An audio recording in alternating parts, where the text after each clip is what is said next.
출애굽기 22장 21절에서 27절 말씀과 23장 9절에서 11절 말씀, 제가 가진 성경으로는 구약 성경 115페이지에 있습니다. 22장 21절에서 27절 그리고 23장 9절에서 11절 말씀을 찾으신 줄 알고 제가 읽겠습니다. 너는 이방 나그네를 압제하지 말며 그들을 학대하지 말라. 너희도 애국 땅에서 나그네였습니다. 너는 과부나 고아를 해롭게 하지 말라. 내가 만일 그들을 해롭게 함으로 그들이 내게 부르짖으면 내가 반드시 그 부르짖음을 들으리라. 나의 노가 맹렬함으로 내가 칼로 너희를 죽이리니 너희의 아내는 과부가 되고 너희의 자녀는 고아가 되리라. 내가 만일 너와 함께한 내 백성 중에서 가난한 자에게 돈을 구워주면 너는 그에게 채권자같이 하지 말며 이자를 받지 말 것이며 내가 만일 이웃의 옷을 전당 잡거든 해가 지기 전에 그에게 돌려보내라. 그것이 유일한 옷이라. 그것이 그의 알몸을 가릴 옷인즉 그가 무엇을 입고 자겠느냐.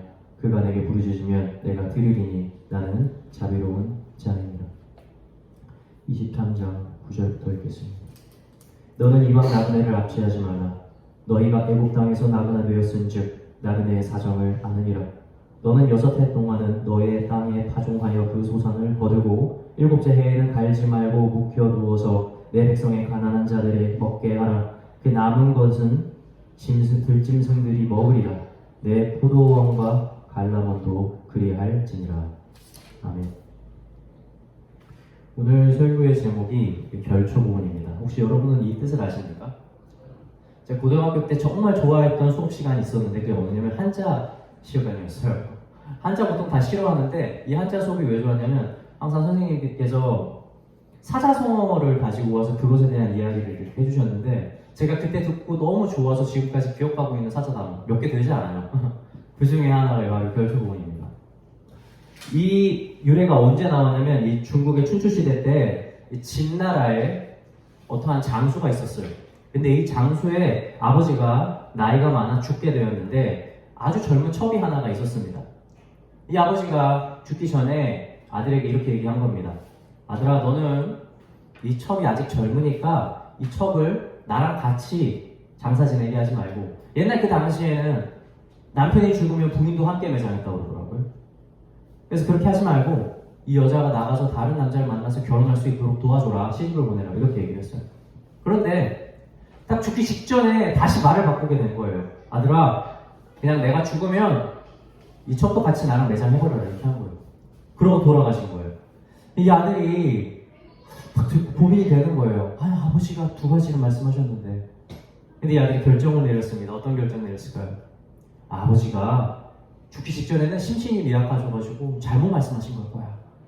그래도 이 여자를 옳진 않지만, 원래 방법은 아니지만 아직 젊으니까 살려서 다른 곳에 시집 보내는 게 좋겠다 라고 결심을 한 겁니다. 그래서 이 장수인 이 아들이 그 젊은 척을 다른 곳으로 보내서 시집을 보내버렸어요. 어느 날 이 장수가, 이 진나라가 외국에 공격을 받게 됩니다. 그 공격이 어찌나 맹렬했는지 그 전투에서 도망을 칠 수밖에 없게 된 거예요. 그 장수가 죽을 위기를 넘기면서 막 도망을 치는데 갑자기 자신을 쫓아오는 적군의 말들이 다 바닥으로 꼬꾸라지기 시작을 하는 거예요. 굉장히 신기하죠? 말에서 다 떨어졌으니까 어떻게 됐겠어요? 얼마나 쉬운 전쟁이니? 가서 그냥 죽이면 되잖아요. 그래서 다 진 전쟁을 아주 기적적으로 이 장수가 승리를 하게 됩니다.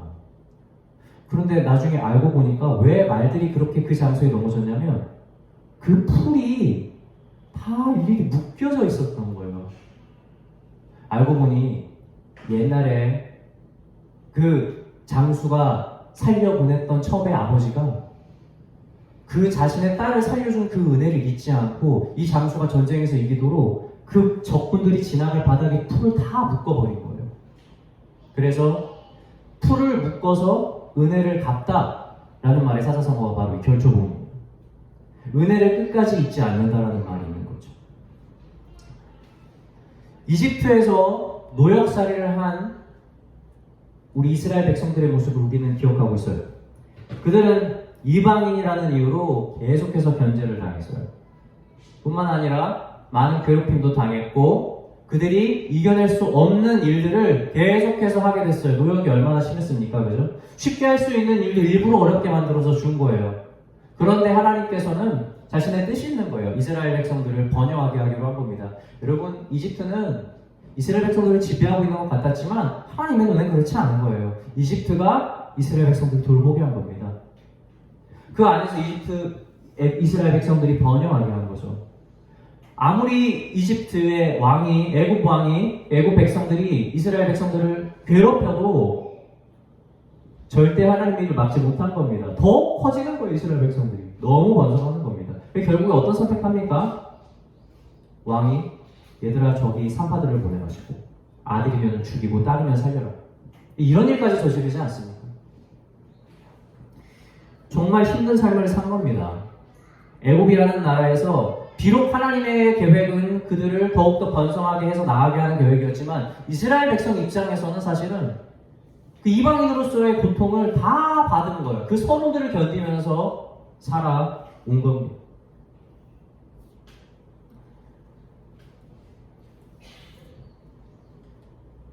지금 하나님께서 출애굽기에서 명령을 주는 이 명령은 뭐냐면 이스라엘 백성들에게 말씀하시는 거예요. 얘들아 너희가 나중에는 너희가 나라가 될 거예요. 마치 이집트 나라처럼 너희가 나라가 될 건데 너희가 혹시 그 나라를 이루었을 때 너희가 이방인 된 자들의 서름을 잊지 말고 너희는 그들에게 이렇게 행하라라고 지금 하나님께서 명령을 주고 있는 장면입니다. 절대 은혜를 잊지 말라. 너희가 그때 있었을 때 너희에게 호의를 베푸었던 그 이집트 사람들의 그 감사함을 잊지 말고 그리고 내가 너희에게 베푼 은혜를 너희는 잊지 말아라. 그것이 무슨 율법으로 드러나는 겁니까? 너희가 이방인들을 해롭게 하지 마라. 이 명령으로 하나님께서 주신다는 거예요. 사랑하는 성도 여러분, 우리가 살다 보면 죄를 지을 때가 있습니다. 나도 모르게 누군가에게 해를 입힐 때가 있어요. 전혀 고의적이지 않고 혹은 지혜롭지 못해서 우리가 누군가에게 피해를 줄 때가 있습니다. 여러분 그럴 수 있어요. 그런데 그럴 때마다 우리가 그것을 깨닫게 됐을 때 이것이 잘못이다. 누구에게 고통을 줬다는 걸 깨달았을 때 회개할 수 있습니다. 회개하면 돼요. 그리고 그 사람에게 찾아가서 용서를 구하면 됩니다. 필요한 경우가 있다면 배상을 해줄 수도 있습니다. 이렇게 해결될 수 있는 죄가 있어요. 근데 여러분 절대 우리가 저질러서는 안 되는 죄가 있습니다. 그게 무슨 죄인 줄 아세요?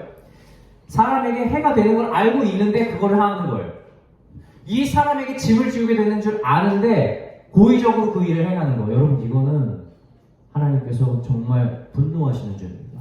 우리는 이런 죄는 지어서는 안 되는 거예요. 이스라엘 백성들이 만약 자신들이 나중에 출애굽을 하고 나라를 이루었을 때 이미 알고 있어요. 이방인들이 어떤 부분에서 서름을 느끼게 되는지, 이방인들이 어떤 부분에서 굉장히 고통을 받는지 알고 있어요. 그런데 이것을 알음에도 불구하고 만약 이스라엘 백성들이 그것을 그들에게 행한다면 하나님 절대 참지 않으신다고 지금 경고하고 있는 겁니다.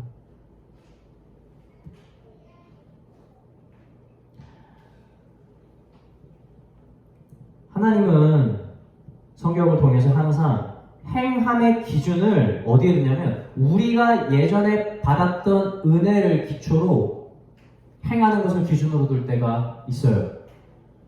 하나님께서 왜 우리에게 원수를 사랑하라고 명령하셨습니까? 그럼 그 명령의 이면을 보세요. 사실은 우리가 아직 원수 되었을 때에 뭐라고요?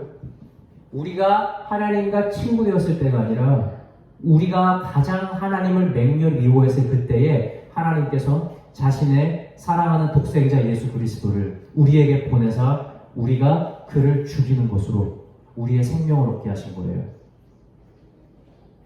우리가 지금 구원받은 생명을 얻은 때가 우리가 하나님의 원수 되었을 때라는 겁니다. 그래서 하나님 말씀하시는 거예요. 내가 너희를 사랑한 것 같이 너희도 서로 사랑하라는 거죠.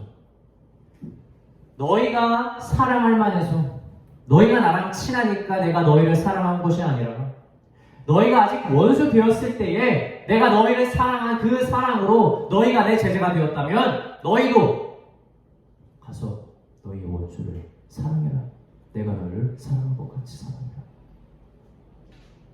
이 명령이 짐 같지만 어디에 기초합니까? 우리가 받은 은혜를 기초하는 거예요. 명령이 그것을 기초한다는 거예요. 사랑하는 성도 여러분, 명령이 있을 때마다 기뻐하세요. 왠 줄 아세요? 그 명령을 받을 만한 은혜가 우리에게 먼저 있었다는 걸 하나님은 말씀하고 계시는 겁니다. 우리에게 먼저 보여주셨거든요. 그거 아닌 짐을 우리에게 지우지 않습니다. 지난번에도 말씀드렸지만 속지 마세요. 하나님은 우리가 지우기 어려운 짐을 지우지 않습니다. 우리가 내는 멍에는 쉽다고 말씀하셨어요. 왜냐하면 우리가 먼저 받았거든요. 제가 이 일에 대해서 굉장히 비유를 잘 해주시는 마태복음에 대한 말씀을 제가 찾아서 한번 읽어드릴게요. 네, 마태복음 18장 말씀인데 제가 찾아서 좀 읽어드리겠습니다. 마태복음 18장 23절에서 35절 말씀입니다. 이야기이기 때문에 그대로 따라 읽으시면 내용이 이해하기 어렵지 않으실 거예요. 마태복음 18장. 그러므로 천국은 그 종들과 결산하려 하던 어떤 임금과 같으니 결산할 때에 10,000달란트 빚진 자 하나를 데려오매 갚을 것이 없는지라 주인이 명하여 그 몸과 아내와 자식들과 모든 소유를 다 팔아 갚게 하니 그 종이 엎드려 절하며 이르되 내게 참으소서 다 갚으리이다 하거늘 그 종의 주인이 불쌍히 여겨 놓아보내며 그 빚을 탕감하여 주었더니 그 종이 나가서 자기에게 100데나리온 빚진 동료 한 사람을 만나 붙들어 목을 잡고 이르되 빚을 갚으라 하매 그 동료가 엎드려 간구하여 이르되 나에게 참아주소서 갚으리이다 하되 허락하지 아니하고 이에 가서 그가 빚을 갚도록 옥에 가두거늘 그 동료들이 그것을 보고 몹시 딱하게 여겨 주인에게 가서 그 일을 다 알리니 이에 주인이 그를 불러다가 말하되 악한 종아 내가 빌리기에 내가 내 빚을 전부 탕감하여 주었거늘 내가 너를 불쌍히 여긴 것 같이 너도 내 동료를 불쌍히 여기니 마땅하지 아니하냐 하고 주인이 노하여 그 빚을 다 갚도록 그를 옥졸들에게 넘기니라. 너희가 각각 마음으로부터 형제를 용서하지 아니하면 나의 하늘 아버지께서도 너희에게 이와 같이 하시리라.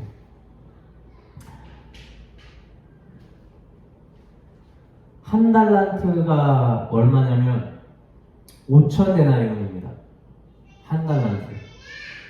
근데 얼마를 빚졌냐면 이 종이 10만 달란트를 빚졌어요. 인간이 갚을 수 있는 액수가 아니고 우리가 소유할 수 있는 금액이 절대 아닙니다. 상상을 벗어나는 금액이 10만 달란트라고 하는 거예요. 근데 이것을 자신의 주인에게 용서를 받고 탕감까지 받은 거예요. 나중에 갚으라가 아니라 됐다. 내가 갚은 걸로 쳐줄게. 얼마나 기뻤을까. 그런데 그 기쁨을 가지고 나가다가 자기에게 빚진 자를 하나를 만나는 겁니다. 근데 그 사람은 100데나리온의 빚을 진 겁니다. 여러분 한 달란트가 5,000데나리온이라고 그랬어요. 근데 그 5,000 곱하기 10만을 빚진 것을 용서받은 사람이 길을 가다가 얼마 빚진 사람이요? 100데나리온. 100데나리온. 근데 그걸 보고 그 사람을 어떻게 합니까? 용서하지 않아. 갚으라고. 하나님은 뭐라고 하시죠?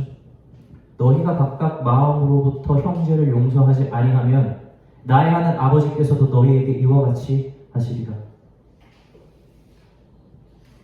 분명히 아셔야 돼요. 용서하라는 짐을 지우신 게 아닙니다. 10만 달란트 용서 받았잖아요. 구원 받았지 않습니까? 여러분 하나님께서 우리를 구원해 주신 은혜가 얼마나 큰지 우리가 안다면 여러분 우리가 우리 원수 용서하는 것이 불가능할까요? 하나님의 시선에서는 절대 그렇지 않다는 거예요. 원수 용서해야지가 아니에요. 우리가 용서받은 빚에 대한 크기가 얼마나 큰지를 묵상하는데 여러분 절대 실패하면 안 됩니다. 거기서 실패하고 자꾸 세상으로 눈을 돌리면 여러분 우리도 이처럼 10만 달란트를 용서받았으나 내가 지금 가지지 못한 그 100데나리온이 눈에 가시가 되어서 절대 벗어나지 않는 신앙이 될 수 있다는 거예요. 아담이 세상의 모든 것의 선물을 다 받고 세상에 그 선악 하나 먹지 말라고 하는데 그것 때문에 내가 모든 것을 잃은 사람처럼 보였다는 거죠. 하나님의 아들로 오신 예수님께서 자신은 하나님이시면서 왕이 되지 않으세요. 섬기는 자가 됩니다. 제자들의 앞에서 무릎을 꿇고 그들의 발을 닦여주시는 분이 된 거예요. 섬기는 자가 돼서 오셨어요. 그리고 하늘의 왕이신 분이 왕의 자리에 오르는 것이 아니라 가장 큰 죄를 지은 자들이 가야 하는 십자가를 지고 자신들이 지은 피조물에게 죽임을 당하시는 길을 가졌다는 겁니다. 가장 낮은 곳에서, 가장 비참하게. 왜 그렇습니까? 천국의 방식이 그런 거예요. 왕이 되는 것이, 이 땅에서 왕이 되는 것이 하늘에서 높은 것이 아니라 가장 낮은 곳에 처해서 섬기는 그 자리에 가는 것이 저 천국에서 가장 큰 자가 된다는 거예요. 이것이 믿는 자들의 삶의 방식인 겁니다. 그래서 우리한테 맨날 겸손하라고 하는 거예요. 낮아지는 것이 얼마나 복인지 얘기하는 겁니다. 그것을 예수님이 먼저 보여주셨거든요. 그렇다면 우리에게 낮아지는 것이 짐이겠습니까? 아니요. 그것이 복인 거예요. 사랑하는 성도 여러분, 겸손한 신앙이 되십시오. 낮아지고 밟히는 것이 기쁨이 되어야 돼요. 그럴 때마다 내가 그리스도이다, 내가 하늘의 상급이 있다는 걸 볼 수 있어야 됩니다. 그것을 기쁨으로 삼으면서 제자들이 복음을 전하다 죽음을 당했어요. 우리 예수님이 그것을 보여주셨기 때문에 그렇습니다. 이스라엘 백성들이 이 원리를 깨닫지 못하고 자신들이 받은 고통의 깊이가 어떠한지 알면서 이방인들에게 같은 고통을 주는 것을 아무렇지 않게 생각한다면 하나님께서는 그들을 가만두지 않으십니다. 출애굽기 오늘 본문 말씀 22장 22절에서 24절을 한번 다시 읽어보겠습니다.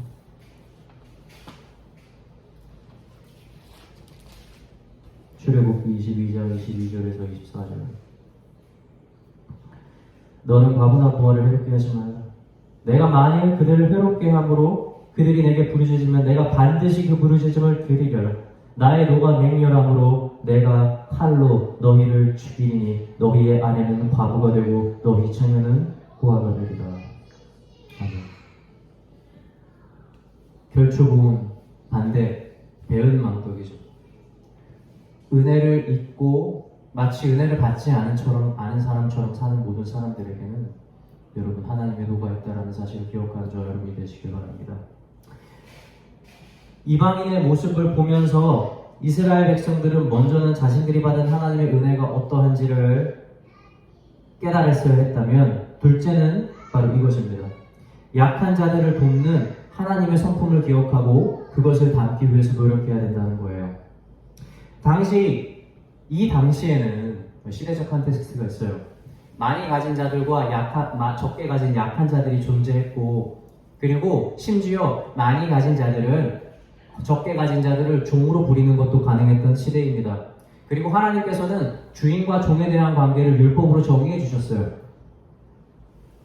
우리가 이것을 통해서 봐야 하는 것은 종이라고 하는 것이 있는 것이 정상이구나라고 보시면 절대 안 됩니다. 이것은 그 당시에 있었던 하나의 시대적인 부분에서 하나님께서 그들이 행해야 될 것을 명령으로 주신 거예요. 그들이 그 가운데에서도 서로를 피해를 주지 않고 조화롭게 살아갈 명령을 주신 거죠. 그것이 오늘날까지 종을 부려도 된다는 말씀은 절대 되지 않습니다. 여러분, 종은 절대 하나님께서 원하시는 바가 아닙니다. 하나님 그때에 맞는 말씀을 주신 거예요.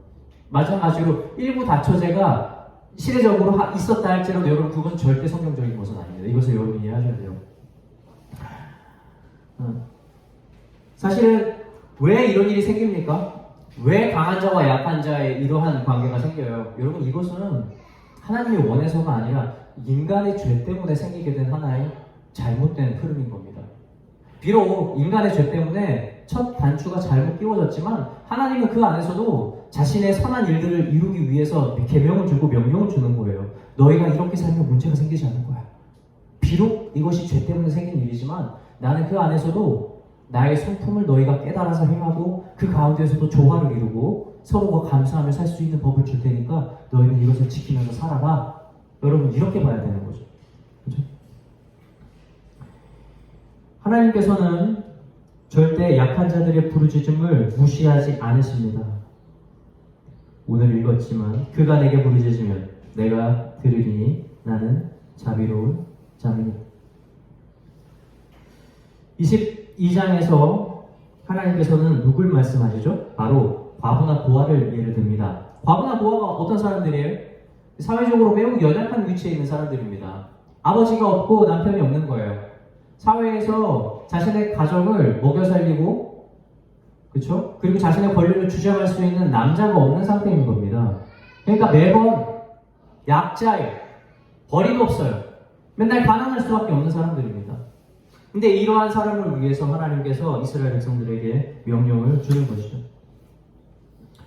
이스라엘 백성들은 그러한 약한 사람들을 이용해서 돈을 꾸어주고 이자를 받는 일을 해서는 절대 안 됩니다. 하나님께서는 이를 용서하지 않습니다. 오히려 하나님께서는 이런 말씀을 하시죠. 후에 뭐라고 말씀하시죠? 오히려 돈을 빌려준 자는 그들이 갚을 능력이 없다는 것을 알게 된다면, 그리고 그들이 그렇게 하지 못한다면 오히려 그들의 변제물을 해가 지기 전에 다시 돌려줘야 되는 거예요. 얼마나 좀 이상한 법이에요. 그래서 가난한 자가 돈을 빌리러 와서 돈을 빌려줬습니다. 일단 이자 받는 것도 안 돼요. 근데 돈을 빌려줬더니 이 사람이 갚아야 되는데 그날 갚지를 못해요. 그럼 이 사람이 변제물로 줬잖아요. 나 이거 보증을 서는 거죠. 내 옷을 드리겠습니다. 그런데 왔는데 돈을 안 가지고 왔어요. 그러면 이 변제물을 주면 안 되는 거예요, 원래. 그렇죠? 그렇기 때문에 받은 거예요. 그런데 해가 지기 전에 말씀이 뭐라고요? 그냥 빌려줘라. 그 돈 빌려주는 사람 입장에서 얼마나 억울합니까? 악용하는 사람이 있지 않을까요? 돈 갚을 자격 있으면서 없는 척하고 그냥 돈만 빌리고 말이에요. 그래서 우리 이런 생각하기 쉬워요. 가난한 사람들이 이런 법을 오용할 수 있는 건 아닙니까? 그런데 그것은 정말 돈 자체의 중심을 둔 아주 옹졸한 해석입니다. 세상 사람들이 여러분 교회를 얼마나 의심하는 줄 아세요? 정말 너무하다 싶어요. 교회에 돈이 어디로 가는지 뭐 그렇게 관심을 가지는지 몰라요. 물론 오늘날 교회가 물질주의적으로 기울어지고 있는 것, 여러분 이것은 지적해야 되는 게 맞아요. 목사가 아무렇지 않게 자기 자녀한테 세습을 하는 건 당연히 질타 받아야 되죠. 그러나 세상 사람들은 지나치게 돈에 집중합니다. 복음을 전하기 위해서 사람과 대화를 하고 말씀을 나누면요, 이 사람들의 마지막은 반드시 11조로 빠집니다. 돈이에요, 돈 얘기예요. 여러분 11조를 교회에서 얼마나 얘기합니까? 솔직히 1년에 한 번, 두 번 정도? 물론 11조 얘기 안 할 수는 없어요. 성경이 들어가 있는 내용이니까. 예를 들어서 말라기를 설교하고 싶은데 11조 얘기를 빼는 건 거의 불가능하지 않습니까? 그럼 이스라엘 백성들이 드리는 헌금에 대한 불결함, 그것이 온전치 않음에 대해서 이야기를 하는 건데 어떻게 11조 얘기 안 하겠어요? 그죠? 물론 얘기를 할 수 있어요. 그런데 마치 교회가 맨날 11조만 설교하는 것처럼, 그죠? 11조 내야 하냐, 이 얘기 정말 많이 하죠. 뿐만 아니에요. 목사가 돈을 어떻게 받는지 왜 이렇게 관심을 가지는지 몰라요. 목사 돈 어디서 나오냐고. 그죠? 뿐만 아니라 더 나아가 교회로 와도 이 교회 땅이 누구 건지, 이 교회 건물이 누구 건지. 여러분 세상 사람들의 눈은요 오로지 돈이에요, 돈. 우리가 이 말씀을 보면서 이거 가난한 사람들이 이 법을 오용하지 않을까라는 말을 한다면 여러분 조금 마음을 다시 돌이켜야 된다는 생각을 좀 하셔야 돼요. 굉장히 돈에 집중하고 있다는 거예요. 제가 그 대학생 시절 때 저희 청년들을 담당해 주시던 우리 교회 전도사님이 계셨어요. 굉장히 독특한 분이셨는데 이분이 저한테 어느 날 그런 말씀을 하셨어요. 자기는 지하철을 타거나 길을 지나갈 때마다 그 구걸하는 사람이 있으면 절대 그냥 지나가지 않는다라고 말씀을 하시는 거예요. 항상 돈을 준다. 그리고 항상 돈을 주고 다닌다. 제가 그 말 듣고 이런 얘기를 했어요. 전도사님한테. 전도사님 그거 아시냐고. 실제로 이 구걸하면서 진짜 부자인 사람들 얼마나 많은지 아냐고. 이거 한 번 들고 받는 돈이 얼만데. 그리고 그런 돈 자꾸 해가지고 하면 그렇게 하면 얼마나 억울하냐. 제가 그렇게 말했는데 전도사님이 이렇게 말씀하시죠. 자기도 알고 있다. 근데 내가 지금까지 낸 그 수많은 돈 중에서 정말 그 돈이 간절하게 필요한 사람 한 사람은 있지 않았을까요? 이렇게 얘기해요. 제가 그 말 듣고 충격을 좀 받았어요. 내 눈에 돈을 구걸하는 사람들은 그냥 얄팍한 수를 써서 자신의 이득을 채우고자 하는 욕심 많은 사람들로 내 눈에 들어오는 거예요. 근데 그 전도사님은 아니에요. 그 전도사님 눈에는 가난하고 힘들어서 내가 필요한 사람들로 눈에 채워지는 거예요. 얼마나 큰 차이인지 몰라요. 전 지금도 그게 잘 되지 않아요. 제가 여기서 학원에서 이렇게 아이들 가르치다 보면 가끔씩 문을 열고 돈을 달라고 구걸하는 사람들이 가끔 들어오거든요. 뭐 요즘에는 껌이나 뭐 휴지 같은 것도 들고 와요. 그걸 주면서 이제 10,000원 달라 이렇게 얘기하는 거죠. 전 지금도 그래요. 절대 하지 않습니다. 주지 않아요. 그리고 그들에게 얘기를 해요. 다음에 다시 오시면 주시겠다 그렇게 얘기를 해요. 다음에 다시라고 얘기를 해요. 왜 그러냐면 아직도 이런 생각이 저 이겨지지 못하는 거예요. 돈을 버는 방식이 이렇게 단편적으로 와서 사람에게 받아가는 방식이 돼서는 안 된다. 적어도 한 번이라도 다시 찾아오는 노력을 보인다면 내가 돈을 주겠다는 거예요. 이 마음이 아직도 있는 거죠. 저는 이것이 너무 부러워요. 그냥 사람들을 불쌍하게 담아주는 그 눈을 갖는 거. 전 지금도 그게 잘 되지 않는 것 같아요. 그 전도사님이 가지고 있는 것이 얼마나 귀합니까? 만약 이스라엘 백성들이 하나님의 말씀을 받았을 때 이것을 기뻐하기 위해서는 딱 한 가지예요. 무엇인 줄 아세요? 그것을 빌리는 사람이 이것을 이용할 것이다 라는 마음을 품는 게 아니라 이것을 빌리는 자는 정말 간절할 것이다 라는 마음으로 가지고 있고 그들을 그렇게 바라봐야 된다는 거죠. 이 말씀을 지킨다면 돈을 빌려주는 사람들의 마음은 뭔지 아십니까? 내가 비록 이 돈을 받지 못할지라도 난 이 사람에게 이 돈을 주겠다. 그 넉넉한 마음을 베푸는 겁니다. 이것이 얼마나 귀한 마음입니까?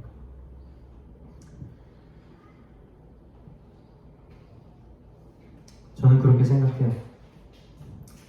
하나님께서 우리의 죄를 용서해 주시는 것도 이렇지 않을까 하는 생각을 합니다. 우리를 눈에 담으실 때 얘는 다시 죄를 지을 거야. 얘는 다시 나를 배신할 거야. 맨날 죄를 다시 지으니까 라는 눈으로 담는 것이 아니라 우리 아들, 우리 딸은 이번에 반드시 돌이켜서 나의 말씀을 따르고 내 제자가 되어서 변하는 삶을 살 거야 라는 마음을 품고 우리를 용서하지 않을까 저는 생각을 합니다. 사랑하는 성도 여러분, 하나님께서 우리의 죄를 용서해 주시는 것도 이러합니다. 우리가 이러한 말씀을 마음에 품고 시선을 바꾸는데 노력하는 자들이 되었으면 좋겠어요. 23장에서 이 사회적 약자에 대해서 말씀하셨다면 24장에서는 누가 등장합니까? 바로 이 가난한 자들을 위한 명령을 주셨어요. 이게 뭐냐면 너희가 6년 동안 밭을 갈고 일을 하지만 7년이 되는 그 해에는 밭을 갈지 마라. 만약에 밭을 갈자 어떤 일이 생기겠어요? 자연스럽게 있었던 남아있는 것들이 남아서 다시 맺히겠죠. 풍성하진 않다 할지라도. 그런데 그것을 누가 먹게 하는 거냐면 가난한 자들이 와서 가져가게 합니다. 그 다음은 누가 오냐면 들짐승들이 와서 먹게 하는 거예요. 굉장히 조화롭죠. 그리고 이것이 말이 쉬운 것 같은데 한번 생각해 보세요. 이 당시에 무슨 곡물을 저장하는 특별한 방법이 있었겠습니까? 아니요. 미리 우리처럼 사가지고 준비하면 되지 않아요? 그런데 이때 당시에는 그런 시스템을 찾기에 매우 어렵습니다. 게다가 생각해보세요. 6년 동안 곡식 잘 재배해서 잘 수확을 하다가 마지막 6년째가 됐어요. 이때 특히 많이 얻어서 저장을 해야 되는데 농사가 망할 수도 있잖아요.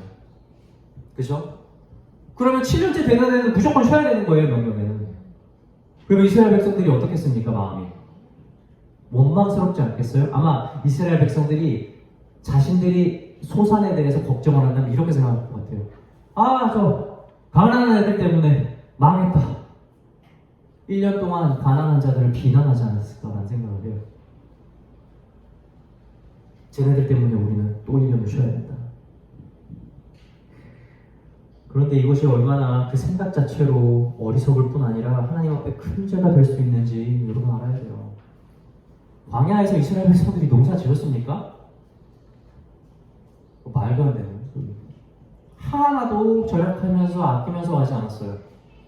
때에 맞아서 하나님께서 내려주시는 만나를 먹었던 사람들이 이스라엘 백성들이에요. 40년 동안 하루도 빠지지 않고 때에 맞춰서 메추라기도 먹었습니다. 그런데 이런 이스라엘 백성들이 땅에서 곡식이 나지 않는 걸 걱정을 한다는 건 무슨 말이죠? 하나님께서 자신들에게 40년 동안 광야에서 행한 역사를 기억하지 않겠다는 거죠.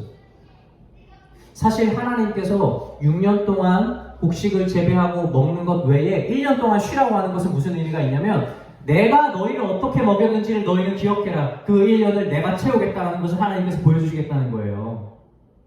너희의 노력으로 6년을 살아서 너희가 먹고 살지만 너희는 잊지 마라. 1년 동안 내가 너희를 40년 동안 어떻게 인도해냈고 내가 너희를 어떻게 살렸고 내가 그리고 너희를 어떻게 살리는지 너희를 기억하게 하겠다라는 기간이 바로 이 1년인 겁니다.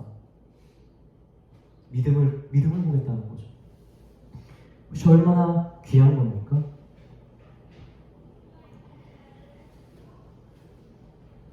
우리는 삶에서 이러한 것이 있어야 돼요. 바로 6대1의 법칙. 6대1의 법칙. 6일 동안 우리는 삶의 터전에서 노력하고 수고해서 우리의 삶의 소산을 얻습니다. 그런데 여러분 7일째 되는 날은 반드시 하나님을 기억하고 예배를 드려야 됩니다. 이 일이 무너지면 여러분 끝나요. 마찬가지로 우리가 삶에서 수고하고 노력해서 우리의 삶을 계획하고 인도하는 노력 여러분 있어야죠. 그렇게 수고를 해야 됩니다. 그것이 6이라면 여러분 반드시 1이 세워져야 돼요. 그게 뭐예요? 이 모든 것이 하나님께서 나에게 주신 것이고 모든 것을 하나님께서 인도하고 계신다는 바로 그 일이 여러분의 마음에 세워져야 돼요. 만약 그 일을 넘어뜨리고 그 일까지 여러분의 마음의 수고와 노력으로 여러분의 욕심으로 채우게 된다면 여러분 우리는 모든 신앙이 다 무너지게 되는 겁니다. 우리가 세상 사람들과 다를 게 아무것도 없어요. 마지막 한 해는 모두에게 기쁨이 되는 거예요. 이스라엘 백성들에게는 그 1년이 우리를 인도해 준 하나님의 은혜를 기억하고 하나님께서 우리를 먹여주시고 입혀주시고 우리를 재워주시는 것을 경험하는 은혜로운 한 해가 되는 것이고 가난한 자들, 약한 자들은 6년 동안 제대로 된 곡식 한번 수확하지도 못하고 잘 못 먹다가 그 딱 1년 동안 자신들이 원하는 대로 먹고 그 풍족함을 누리며 하나님을 찬양하는 모든 백성들이 믿음과 풍족함으로 하나님을 찬양하는 그 일이 될 수 있다는 거예요. 사랑하는 성도 여러분, 우리의 삶이 진짜 완성되는 건 바로 그 일 때문입니다. 6이 아니에요. 그 일을 저주하지 마세요. 그 일 때문에 불평하지 마세요. 우리가 믿음을 세우는 일 때문에 포기해야 되는 일이 있을 수 있어요. 그러나 하나님은 그 포기 때문에, 아니 그 포기 덕분에 내가 너희에게 무엇을 행하는지를 봐라. 내가 너희를 어떻게 보살폈는지 너희는 기억하고 찬양해라. 그 일을 세우라고 하는 거예요. 세상과 타협하지 않는 이 일을 올바로 세우는 저와 여러분이 되시길 주님의 이름으로 축원합니다.